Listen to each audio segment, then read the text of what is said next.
Ayan, mag-update ako sa aking garden, April 16. So ayan guys, yung ating update na ating garden, yung ating mga beans. Ayan, isang buwan na tayo kalahati, simula nag-garden.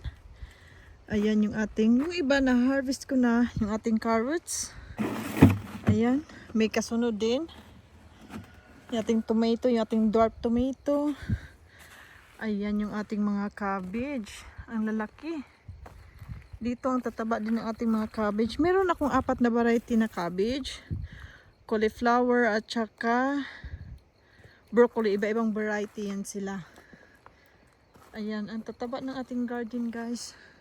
So biruin mo yan, ang ganda oh. Oh, diba? Dito, ayan, kohlrabi, napa cabbage, lettuce, celery, cauliflower, broccoli, beans, tsaka yung peas. Tapos yung dito, ayan, ang laki ng ating cauliflower, broccoli. Kaso lang, may mga butas-butas na siya. Ayan. Kailangan mo check isa-isa. Ayan. Ito, ang laki. Sobrang laki talaga nito, oh. Ayan, oh. Tapos yung ating tomato. Ayan, ang ganda na ng ating tomato. Tapos meron din tayong additional na onion red. Yung malaki yung heads niya. Sana magkalaman siya. So, nakita niyo yung ating tomato.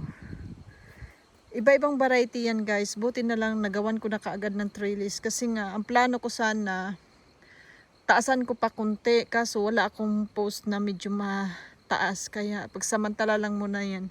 Next year na, kung makabili ng mataas niyan. Hindi ko lang kung ilang foot yan. So, ayan. Ayan, itutur ko muna kay sa aking garden. Yung dito, ready na yan for harvest. Yung iba, na-harvest na natin. Ayan. Ang lalaki ng dahon. Sobra. Ayan, oh.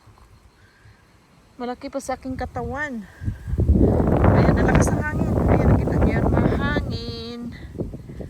Sana marami tayong ma-harvest nito. Huwag masira kasi marami ng uod umatake. At saka, yung ating broccoli, may heads na sila. Ayan, nakita niyo yung heads? May mga heads na. Ito meron na rin. Ayan. So, diba, ang bilis lang. Kailan lang tayo nagtanim? Isang buwan lang mahigit. Meron na tayong nakikitang resulta sa ating pagka-garden. Tingnan nyo, nakita nyo yung uod. Ganyan ang kalaban ko dito, guys. Ayan. Iniisa-isa ko yung dahon at alam nyo na. Ayan, ganyan ginagawa ko kasi wala tayong nilalagay na mga nito, pang insects. Kasi yung ginagawa natin organic. Ayun o, ang dami. Yan. Iniisa-isa ko lang yan. Grabe, ang dami sa baba. Ala. Kaya mas gusto kong mananim ng maaga guys. Kasi para makahabol pa tayo na magbunga. Kasi pag hindi na sila makapagbunga kasi inaatake na ng mga uod. Kaya February pa lang nagtatanim na ako. Depende sa weather. This year maaga ako nakapagtanim. Unang araw ng Marso. Ayan. Kaya iniisa-isa ko yan. Ayun, nakikita nyo yan. Yan. Kailangan talaga yan mawala. Kasi pag hindi, dadami yan sila. Ayan. Marami ng butas-butas, diba? Wala akong ini-spray dito guys. Wala. Ayoko gumamit. Kasi organic lang tayo. Tapos yung dito, yung ating mga peppers, yung ating mga snow peas, mga green peas, ano pa ba? Ayun, ang dami, oh. Ayan. Butas-butas na dahon. Sana yung bunga wag nila atakihin, dahon na lang. Ayun, nakita niyan. Ayun, oh. Laki, diba?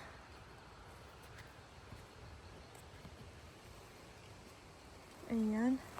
Tapos yung aking patatas guys, noong isang gabi, malakas yung hangin, ayan, natumba. Nagtumbahan yung ating patatas. Yung iba lang din, yung iba hindi naman.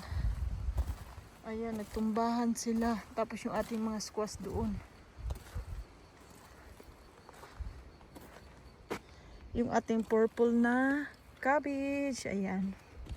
Tapos ito yung ating mga summer squash, zucchini, at iba-iba pa. Ang tawag nito, may mga bunga na. Ayan oh. Marami ng bunga. Ayan. Marami ng bunga siya. Tapos yung dito, of course, meron pa tayo ditong iba-iba ding klase ng mga squash. Tapos ito yung ano, beetroot. Ayan. Ito ho, kaya nagkaganyan, nadaganan kasi ng red radish yan. Hinaluan ko kasi. Tingnan mo, ang daming bunga. Oh. Diba, masarap. Ayan. Tawag sa atin yan, chicharo. Tama ba? Oh, meron din akong yellow. May green, may yellow, may purple. Ayan, ang ganda, diba? Ito yata yung ano eh. Ito yung purple. Kasi yung kasama niya guys, yung nag-freeze dito sa amin, nasira. Ilang piraso lang yung natira. Ito yung purple, ayan. Ayan yung purple, nakikita niyo yan? Ayan na yung purple natin. Meron pa din doon, marami doon. Nagtanim kasi ako ulit. So, ayan yung ating garden. Ito, wala na akong space pagtaniman yan. Isisip ko yan for next year para mabilis tayo makapagpabunga next year.